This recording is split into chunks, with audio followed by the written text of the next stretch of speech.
Yeah, good morning. Welcome to the CN class.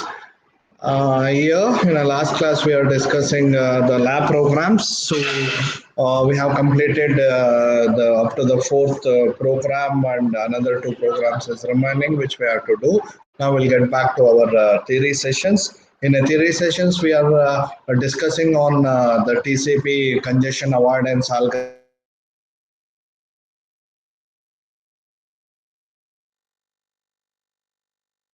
Algorithms has have to discussed.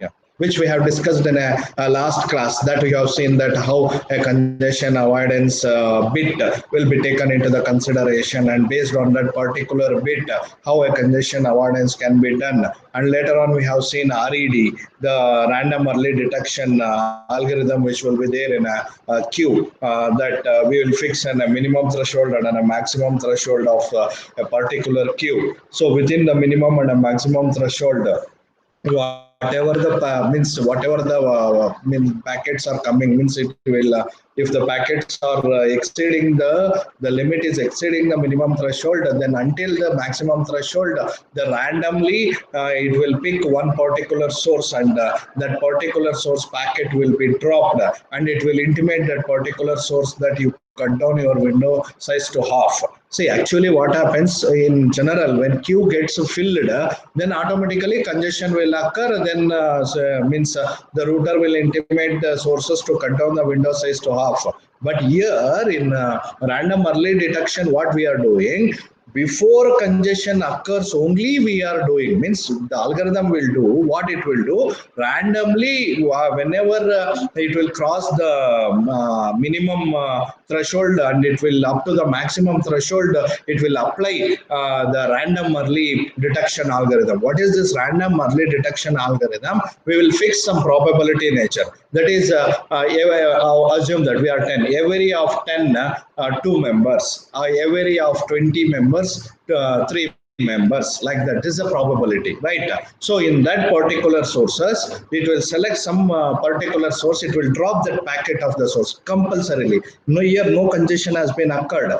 So even though it will drop that particular packet, which will drop, the RED algorithm will drop the packet. Once the packet is dropped, same thing. It will be intimation given to the destination, and avoid congestion bit will be set to 1, and it will be intimated via acknowledgement to the source, and source will cut down the window size to half. Still not the queue has been filled here. So before filling only, when it's coming to filling only, we are doing this exercise, means there will be some avoidance of the congestion. So even though it will crosses, maximum threshold in RAD, means then continuous drop of the packets will be there. It will become ordinary FIFO. But before that, it will try to avoid the congestion. This is very much important in a RED algorithm, and RED algorithm is one of the best algorithm which today many research is going on this particular algorithm. RED energy level is there, and then RED different versions of algorithms is there, in a Blu-ray is there. So what is the active queue management? Plenty of research is going on here. You don't take it as a small task. It's a very huge the task.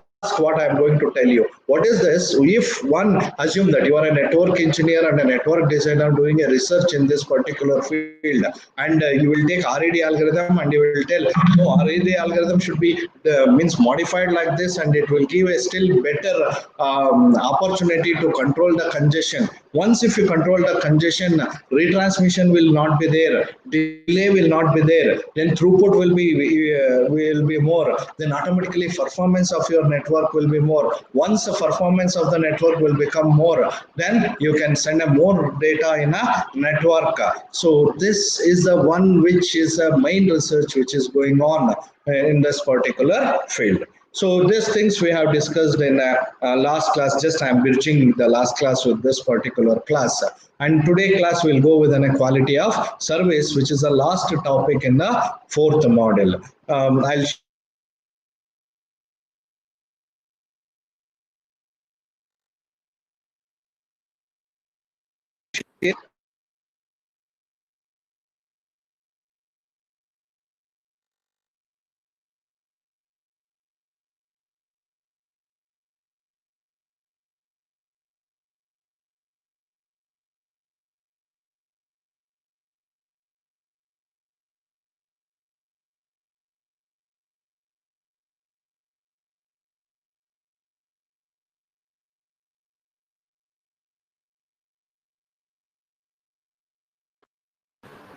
Yeah,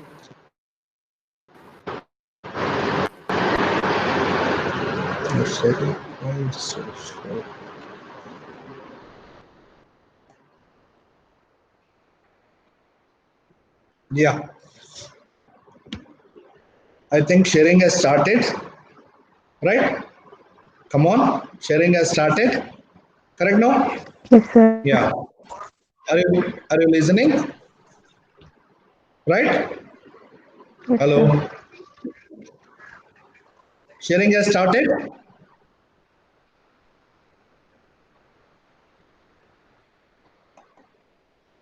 1 minute.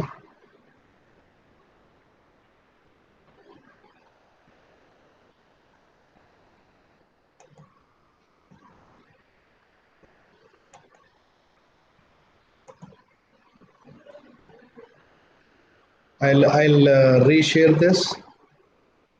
One second. Yeah. Yeah. There is that PPT here. No? Just 1 minute.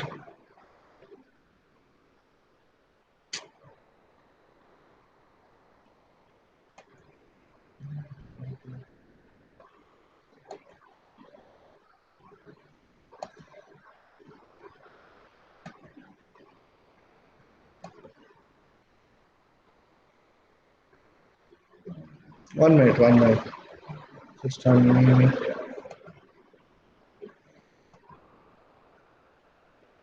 Back here. Share a window. Yeah.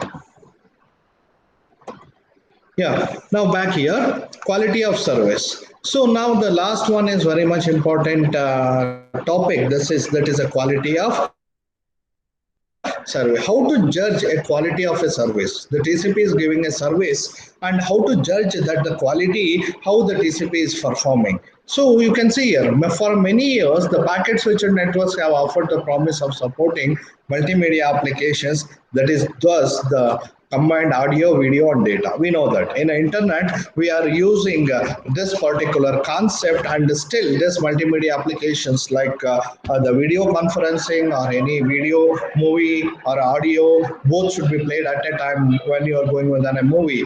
After all, once digitized audio and video information become like any other form of data, a stream of bits to be transmitted.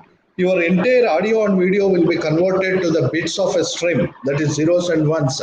Then it should be then it should be transmitted to the network. Why? Because your network knows only zeros and ones.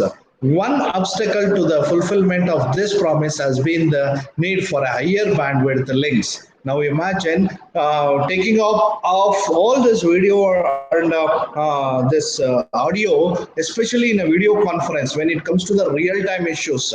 That is, see now this application, what is there? This is a real-time application what we are using, and here whatever a video you are seeing, you believe or not, now whatever I am speaking here, it will come to you after 12 seconds or a 15 seconds. The words whatever I am speaking out, that will come and reach you after 12 seconds or in a 15 seconds. Why this delay is there? Cannot we improve this delay? And whatever a voice, you can see some noise will also makes how it's not like you will feel like that when I'm doing in a classroom, and when I'm doing this particular same lecture, it will be a different. And when I'm doing in a online, some disturbances of noise and some cut voices will be there. Image will also get disturbed in some particular stage. So why this is happening? The image and audio will take a large number of byte streams where it needs a higher bandwidth. So in a higher bandwidth sequences, our bandwidths almost all, whatever a mobile bandwidths you are using and all, it's in a shareable bandwidths. Means it's not a leased bandwidth with you. So up to the mark will be there. Means your bandwidth will be there, can rise from zero to the mark, whatever they have given. So we may anything can happen in usage of that particular bandwidth in and around your area. So this is also plays in a very much important role. Now recently, however, improvements in coding have reduced the bandwidth needs to audio and video application, while at the same time the link speeds have increased.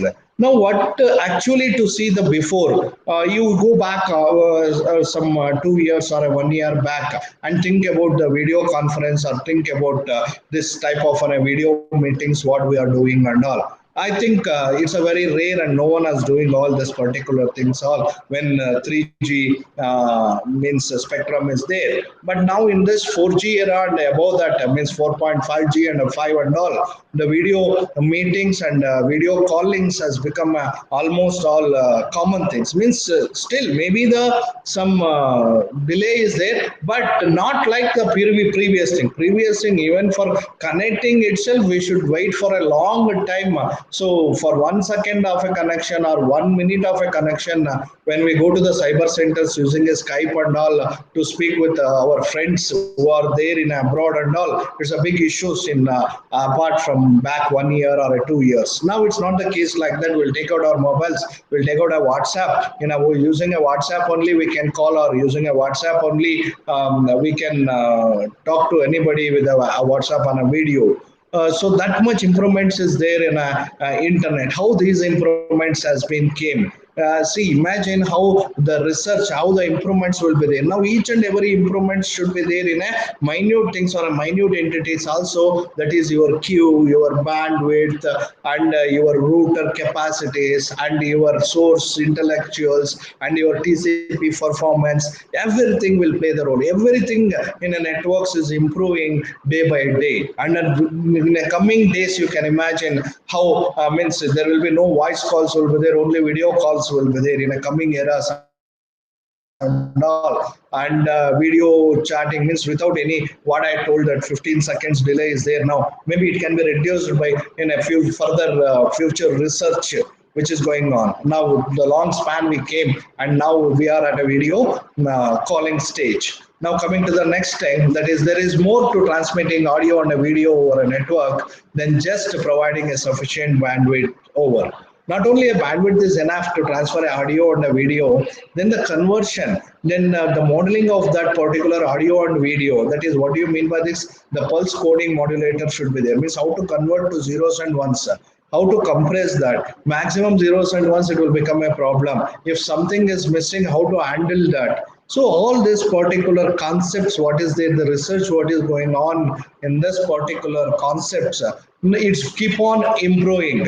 Now, participants in a telephonic conversation like us who are there, for example, expect to be able to converse in such a way that one person can respond to something said by the other and be heard almost immediately when you are using a telephone communication and all. Thus, the timeliness of delivery can be very important.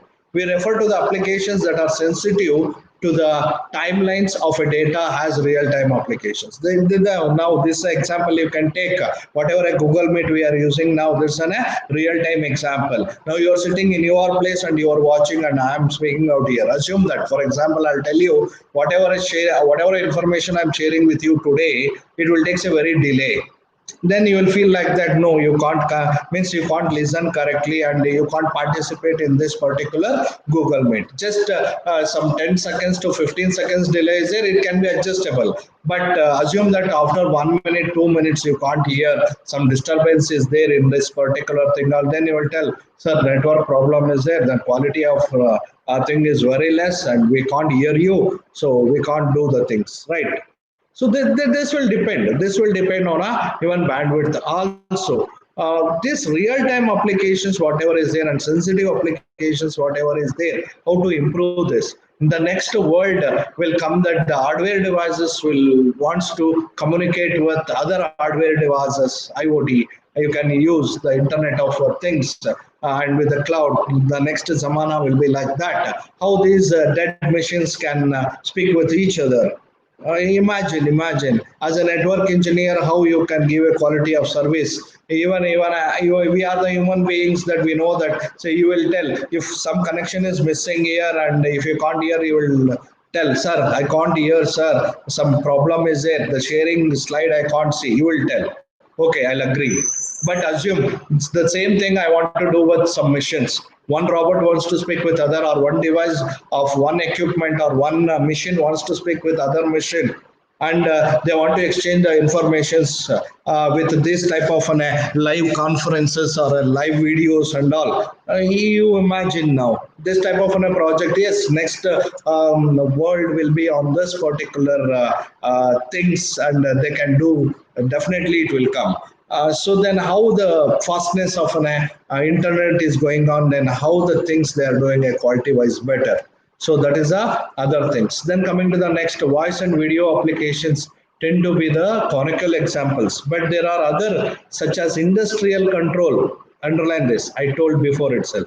Industrial control. You would like a command sent to a robot arm to reach it before the arm crashes into something. This is very much important. When you are dealing about with audio and video, it's not a problem. YouTube may, I want to see some picture, some buffering, it will take some time. Okay, I will adjust and I will see, but it's not a problem. But assume that when I told that I am passing an instruction sitting in a Bangalore to my machine which is there in my factory, and I should pass the instruction that at this particular time you do this particular work, then how the thing should be done. I'm interacting with a dead machine there. The means that's the machine which doesn't thinks, which doesn't knows anything. So this is a one particular situation. So even file transfer application can have a timeliness constraint such as a requirement that a database update complete overnight before the business that needs the data resumes on the next day. 100%. See, entire business today and business world economy are sitting on the internet, and we are this internet is the one, or a network is the one which is running the entire world. What about the bank transactions? What how the daily updations of the bank transactions should be done in a bank server. So all these things will related with the services. Coming to the next thing, the distinguishing characteristic of a real-time applications is that they need some sort of a assurance from the network that data is likely to arrive on time. This is very much important. Today, we are using a phone pay, we are using Google Pay, and we are using different, and we are doing a lot of transactions. We are transferring a lot of money on the internet. Assume that if you're not believing in the internet, then this much things will not be there today, and digitalization of India would not be possible.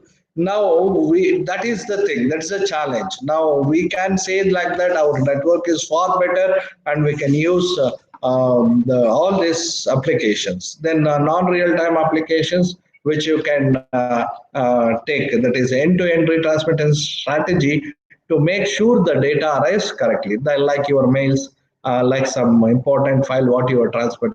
Here, no non-real time will be there. Maybe I'll assume, but the correctness is very much important here. If I send some important matter, the same matter should reach to my opponent person who is there, means whom I want to send a data. But if some data or crash data will occur, then it's useless for me. So this is also an important thing. And if I pass a commands to one device, assume that I am passing a command to today, you know that we are at a stage to send an equipments to Mars, and spaceships, everything is there. For a spaceship, robots, whatever is there, the commands will be passed from the station below on Earth. Then how these commands will be executed? Assume that if some command gets crashed, so some other command will go where the robot will become a crash there. So a lot of things like this, you can go with an quality of a service. Coming to the real-time applications, as I told you, that the data is generated by collecting a samples from a microphone and digitizing them using an A to D converter. So A will become D means in cryptography. I will tell you in a coming lessons and all. So this will be there in a real-time applications. So rather than it's not there in a syllabus, okay, just we'll have a look there how on a real-time applications will work. Main thing in a real-time applications, the network packet generation and a playback is there here. The whatever network delay is there, that is very much important, which you should take back, and packet arrival time and buffering of that particular packet. If more delay is there, then automatically buffering will become more. When buffering will become more, then automatically the time will to run that particular video will take more time. Then it never becomes a real-time application. See, if you take more data or delay, so that things are very much important. Then you can say with taxonomy of real-time applications and all, you can discuss. Just have a look. If you want, I will send you this particular slide also, but it's not there in a service. So this is the quality of service which is there. Now just I'll stop this sharing of this model 4 has been completed for you. Yeah, and we'll go with the last model, that is model 5. So where in this particular unit or on a model, first we are going to discuss the basic concepts of a network security. That is how the information can be securitized while sending from one system to the another system. How confidentially means how confidently I can send a message from one to other of my friend, where in between the other person is not taking up that particular information. So this is a main important field, that is a computer network security. So here just an introduction is there. In later on semesters and all, you will have a one subject on this particular thing. So here as one part means of the module we are going to discuss about the security, means network security, and the other half of the module we are going to discuss about the applications, means the main layer, means the first layer, that is the application layer, and how that application protocols, means application layer will work, what are the different applications which we can handle, that we are going to see in this particular last module. Now I'll share again that particular module, just 1 minute.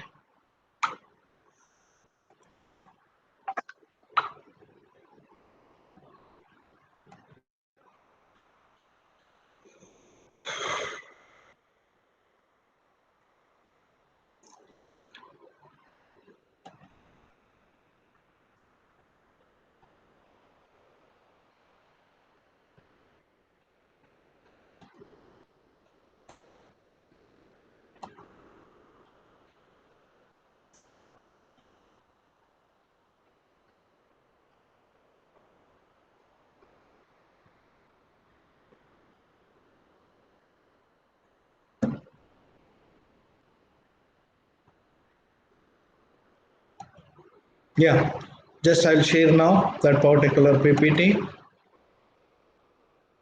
Yeah. Now back here with the network security. Now we'll see what does actually the network security is there. Now still now we have gone with up to the transport layer, and we have seen how the end-to-end process, and then how the packets will be sent from source to destination. Sorry, how the routing will be done, then how the sliding window protocols will work. All these concepts of a network, sorry, we have seen.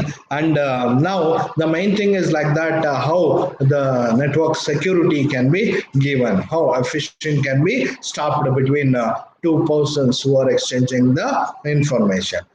Coming to the things here, right? Yeah, a problem. Computer networks are typically a shared resource used by many applications representing a different interest. Yeah, we know that. So many members will be there and many resources will be keep on using. The internet is particularly widely shared, being used by competing businesses, mutually antagonistic governments, and opportunistic criminals. See, one thing I want to tell you: whatever internet which you are seeing now, means which you are using now, is just 30% if you are seeing from your naked eyes. Apart from that, 70% internet is there. Sorry, which we'll call it as a dark web.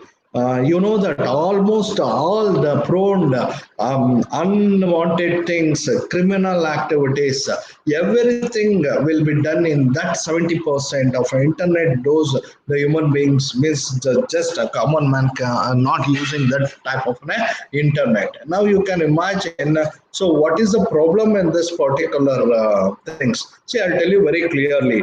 The one thing I want to tell is like this: wherever you may be there, Google knows you. Once if you switch on your internet, assume in my mobile always the internet is on. Just for a sake, I'm telling you. So it will be on always. Then in my whatever apps I have installed, and in that particular app, some apps, especially Google, Microsoft, or any other apps, if you are using, definitely the server is know that in which location you are there and in which place you are there.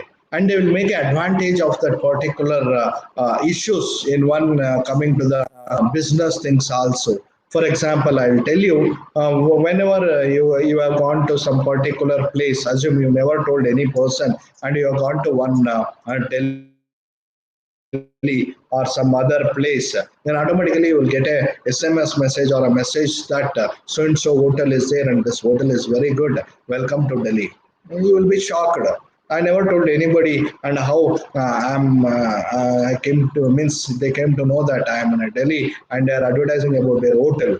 So like this, and this will be yes, these things always will be done. If your internet is on and they come to know that, and you are a nativity of a Karnataka fellow and you came over Delhi here, rarely, it's not a frequent thing, then assumes that you need some staying facility and all. Definitely, your data is gone to other persons and they will send you the advertisements. Means they means like this, your information is selling in a market, and they are taking an advantage of that. Like this, many things is there. I will tell you like this. You will feel like that. Means your internet is on always, and automatically somebody can switch on, hack your camera of your mobile, and they can take a photos.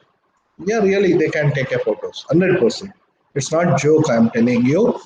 They can take a photos of you and hacking your camera, and later on they can use that photos for any other things. So you must be very crucial that in what place you are using the mobile, and either always the internet should be on or not. So it should be left to you. You are a grown-up persons. So if you take in your personal places and all, if you're going to take your mobile with internet on and all, definitely it's a danger. I'll tell you openly, it's a very danger, very danger. And somebody can hack your entire mobile, and they can take entire your mobile data also. Even don't keep any pin codes, nothing like that. That much problem is there today with this internet, even though we are having that much security. Then without learning security, how this internet imagine? So unless security measures are taken, a network conversation or a distributed application may be compromised by any advisory. So this is a major problem which is there, and today lot of research also still going on in a cyber security. In a words, I can say that's a network security. Consider from the threats to secure use of, for example, the World Wide Web, www webs. Suppose you are a customer using a credit card to order an item from a website, just a sequence. An abusive threat is that an advisory would eavesdrop on your network communication, reading your messages to obtain your credit card information. 100%. He will come in between, he will catch your credit card information. It is possible and practical, however, to encrypt messages to has to prevent an advisory for understanding the message contents, and a protocol that does so is said to provide a confidentiality. So what is this confidentiality? See, today you can observe comparative to the past, some 6 months or 1 year back, you observe you can use a credit card wherever you want. The no chip will be there and all, but today with your credit card chip will be there, and wherever you will use, they will tell you that you enter a pin number.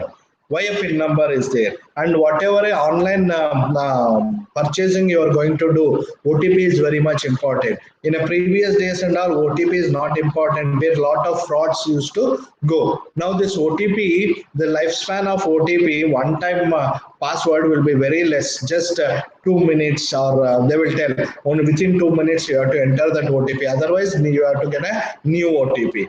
We know that whenever you are doing a bank transaction, anything like that, why this is needed, everything, the hacker in between, in olden days and all, you would have get your credit card information, he would do fraud with you. But OTP is whatever is there, that is very much important. Within 2 minutes he can't break that, and then he can't. For breaking of a OTP of that a big number, it's not possible within 2 minutes. That's why a OTP concept has been introduced. It's possible and practical, however, to encrypt a messages to has to prevent an adversary from understanding the message contents. Yes, this is another one important thing. Whatever a message you are sending, will encrypt that with that OTP. Whatever one-time password will be there, no, that is a key. So whatever data you are sending from your system to the bank server, assume for example, I'll tell you. So whatever you are sending based on that OTP, you will enter a OTP, right? And if you press OK, then if that OTP is correct, then that OTP will become a key to open your information. So taking the concept a step further, concealing the quantity of the decision of communication is called traffic confidentiality. Even somebody can interfere in your traffic also, your network traffic also. Even with the confidentiality, there still remain threats for the website customers. Now, whatever a confidentiality is there, means whatever encryption you're doing, starting from source to destination. Like I'll tell you, you will use your own languages to speak with your friend. Somebody shouldn't hear that. Means in our local languages and all, they will use ka. They will put a call letter in local languages or ta letter, and they will speak not to know to others. Like this, many encryptions, even it's normal in a real life also. An adversary who cannot read the contents of your encrypted message might still be able to change a few bits in it, resulting in a valid order for, say, a completely different item or perhaps 1,000 units of the item. So even he can mishap your information. He can't read, but he will add something to that, some bits, something to that. He will crash that, so which meaning can be changed. So that is also a problem here. There are techniques to detect, if not prevent, such tampering. Whatever a message the source has been sent to the destination, after coming to the destination, your destination will check whether the tampering has been occurred or not to this particular message.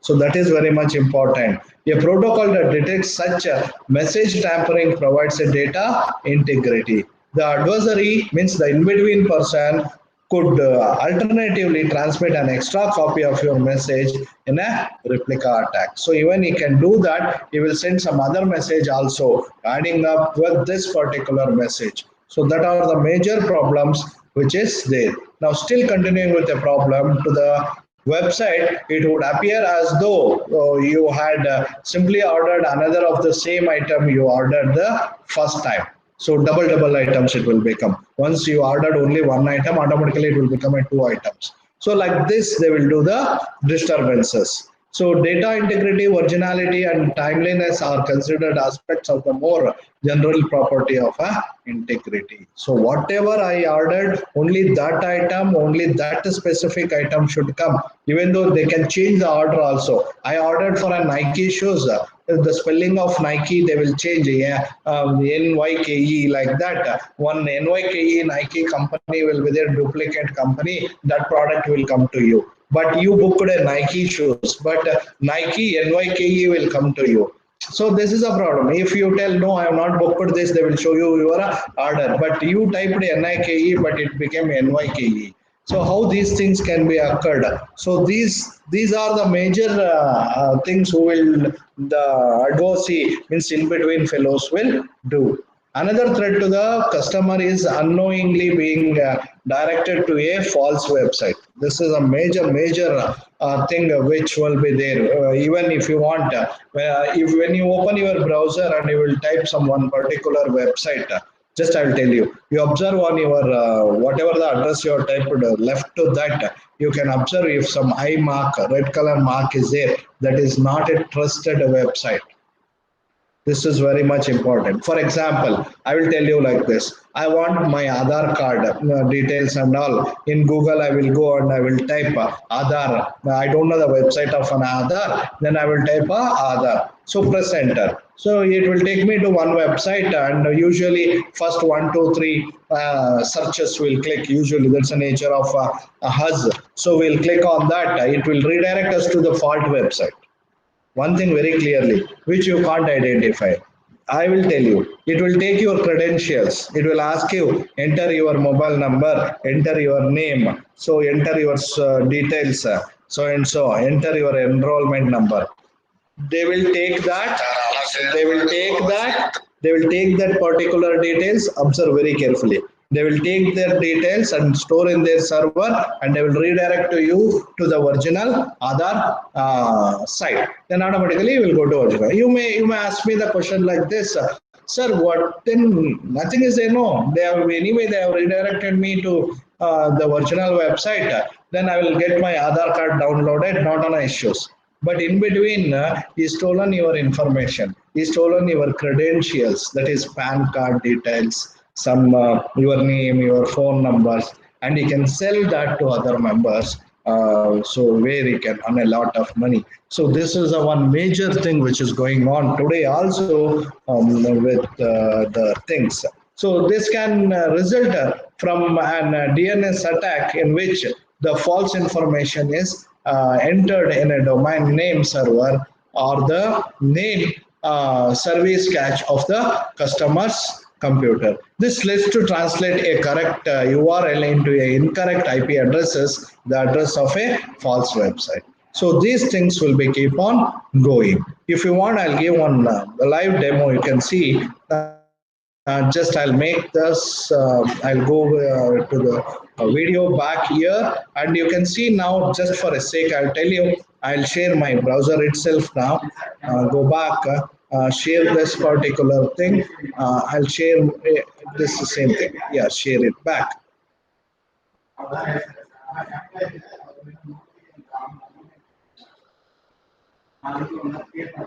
Right, now it has been sharing. Right, now you observe, I'll go with the new website, and I will type here Google. I'll go to the Google here. Usually what we will do, I'll go to the Google, right? Yeah, it came here. As I told you that Aadhaar, which is there. So Aadhaar, yeah, Aadhaar I'll take below. Aadhaar is there. I'll take that Aadhaar details. Now you go off this any of particular websites which is there here. Just a thing I'll come. I'll go. I am going with this particular thing here. uidai.gov.in, right? You'll feel like that. It's a gov.in, it's a original website. Not at all a matter there. Now, just I'll click here, view the website information. Let the website things will come. Yeah, your connection is to this site is not secure. You can see here. You should not enter any sensitive information on this site. So it's a very much important. So that things always you should observe whenever you are going with the things and all. It will come. It's net is slow, I think.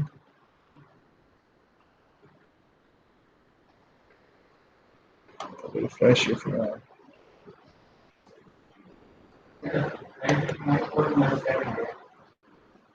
Yeah, it's came back. Aadhaar it is there. Now click on here. You can see now connection is secure. Now this connection is secure. Before that, it's not secure. Once I checked when it coming before itself, I checked, so it's automatically redirected there. So like this, many things will be there. Even many even bank websites they will do you. So lot of things will be keep on going in this particular sense. So which you must be very careful when you are using that particular things. Just I'll stop the sharing of this browser and I'll back with the video. Sorry, PPT again. Back here and I'll go here. Share. Now you see this. These are the main things which is there unknowingly opening a false websites too with a DNS. I'll tell you domain name server. What is the thing that? Then the other things, the problems. The owner of the website can be attacked as well. Some websites has been defaced. The files that make up the website content have been remotely accessed and modified without authorization. These things we'll call usually as a denial of service attack. what is this means? My website is there. Somebody will attack my website. Whatever a photo is there, they will put other photo like this. You can see in the papers and all today. The defense website has been acted by other members like that. So even websites can be hacked. And then different worms and viruses will be there which will infect, which will come to your system through the internet. So all these are the problems which is there in this particular things. Now here, what we are going to learn in this particular chapter, cryptographic building blocks we'll see, and key pre-distribution we'll see, and authentication protocols, examples, and firewalls. According to your syllabus, we are going to say this in a syllabus. Authentication protocols are not there. Key pre-distribution is there. We'll see one by one what is the things which is there. Then what is cryptographic building blocks? We introduce the concepts of cryptography based security setup by setup. The first step is the cryptographic algorithms, ciphers, and cryptographic hashes. Cryptographic algorithms are parameterized by keys. Very simple, I'll tell you. First is a cryptographic ciphers we are going to. What is a ciphers? Ciphers is a method of cryptography algorithms. For example, I'll tell you, ABCD will be there. Whatever ABCD is there, just I will change A with 4 plus. That is, wherever A is there, I will make it as a D. So wherever B is there, it will become E. Means plus 4 of that ASCII value I will do. Means plus 4th character I am going to take into the consideration. Now observe, I'll tell you like this. This is a cat. This is a cat. Now T, 4 letters next character, that is, you can take like this. What after T, whatever is T, U, V, W, X. Your T will become X, like that. So when this type of language has been changed, and you know that you are changing the letters every 4th letter of that, which is doesn't known to others. Now this information I will send to my friend, and I will tell him whatever the information is coming and whatever letters is coming, you come previous of that to the 4 letters. Means you do minus of that to 4. I have added the plus 4, you do minus 4. Then you will come back to the same thing. So like this is a ciphers. There are different cipher techniques are there, and cryptographic techniques are there. Coming to the next thing, based on this, cryptographic hashes will be there. What is this? Digital signatures. My number will be there, my one unique code or my number will be there. My number will be on a key or on a signature on this, even for my debit card or a PAN card, like that. Then cryptographic algorithms are parameterized by keys. A long keys we are going to take, that 128-bit, or even though bigger keys we are going to take, which cannot be taken out by others. Based on that, we will do some encryption and decryption methods. So this is called as a cryptographic building blocks, which is needed in a cryptographic system. Symmetric key encryption and decryption. We'll discuss these things in the next coming class. So another 3-4 hours, I will complete this particular syllabus. That means another mostly 5 hours is enough for me to complete this entire module. So later on we'll go with the revision or whatever you want that we'll do. As usual, tomorrow we'll go with the lab class. As usual, we'll go with the lab class. 1 minute, just I'll stop the sharing of this. Stop sharing. Yeah. So we'll go with a lab class tomorrow. I'll try to solve the program number 5. So 6th program we are going to drop here. We'll drop the 6th program. 6th program cannot be done online, means understanding of a 6th program and online is somewhat a difficult concept. Because of that, we'll go up to the 5th program in a NS2, 5 plus 4. 9 programs of a lab will be taken into the consideration for this time, and record submission you have to do, everyone, as HOD madam told you that write in a sheets, not a problem. So scan that and you can send the copy of PDF to me. So deadline I will tell you after this third test. Deadline may be there. Thank you very much for listening this class, and class will be available in a YouTube also. Uh, Thank you. Thank you very much. Thank you, sir.